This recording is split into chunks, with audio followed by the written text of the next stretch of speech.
আমার কোনো কর্মসূচি নয়, আমি একজন মানুষ হিসাবে এসেছি। এটা মানবিকতার বিরুদ্ধে অপরাধ। ঠিক আছে, প্রত্যেকটা মানুষের গর্জে ওঠা উচিত যে যার কাছেই বোমা থাকবে সে কোন দলের, কোন বর্ণের, কোন ধর্মের মানুষ দেখাতে দরকার নেই, প্রত্যেকটা মানুষের গর্জন করা উচিত যে এটাকে আমরা ডিসকার্ড করছি।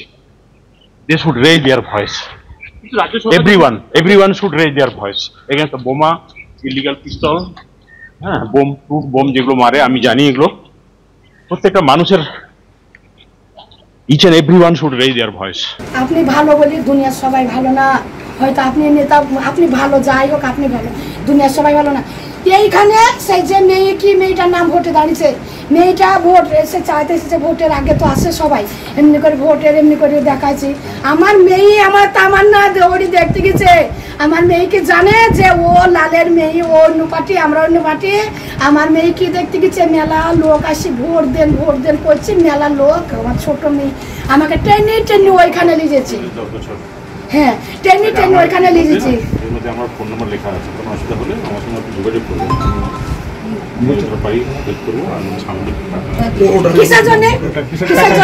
এইরকম ছোট আমাকে করবেন না। আমার কিন্তু আমি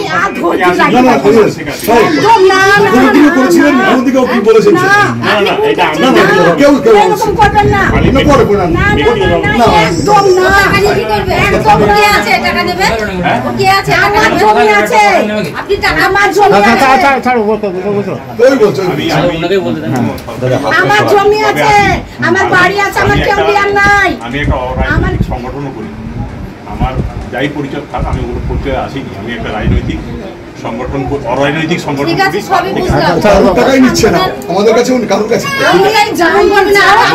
আমাদের প্রতিনিধি আবির দত্ত এই মুহূর্তে রয়েছেন আমাদের সঙ্গে। আবির, দেবরাজ তৃণমূল বিধায়ক তিনি এসেছিলেন, তামান্নার মাকে টাকা দিতে চেয়েছিলেন, পত্রপাঠ নাকচ করলেন, স্পষ্ট বললেন আমরা টাকা চাই না।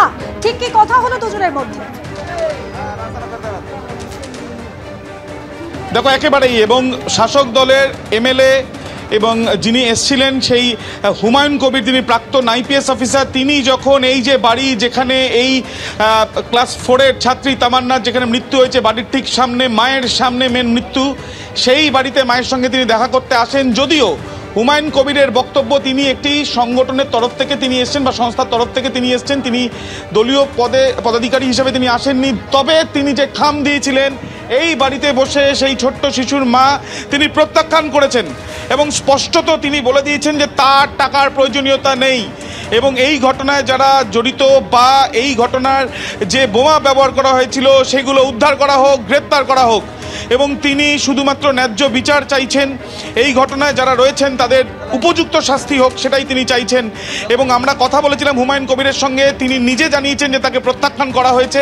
যদিও তিনি এটাও বলছেন যে তিনি দলের তরফ থেকে নয়, একটি সংগঠনের তরফ থেকে তিনি উপস্থিত হয়েছিলেন পাশে থাকার জন্য, কিন্তু মানসিক যে অবস্থা তাদের রয়েছে পরিবারের সদস্যদের, সেই জন্য হয়তো তাকে প্রত্যাখ্যিত হতে হয়েছে। যদিও পরিবারের সদস্যরা স্পষ্টত বলছেন টাকার প্রয়োজনীয়তা তাদের নেই, খামের মধ্যে করে টাকা দেওয়া হয়েছিল এমনটাই তাদের দাবি পরিবারের সদস্যদের।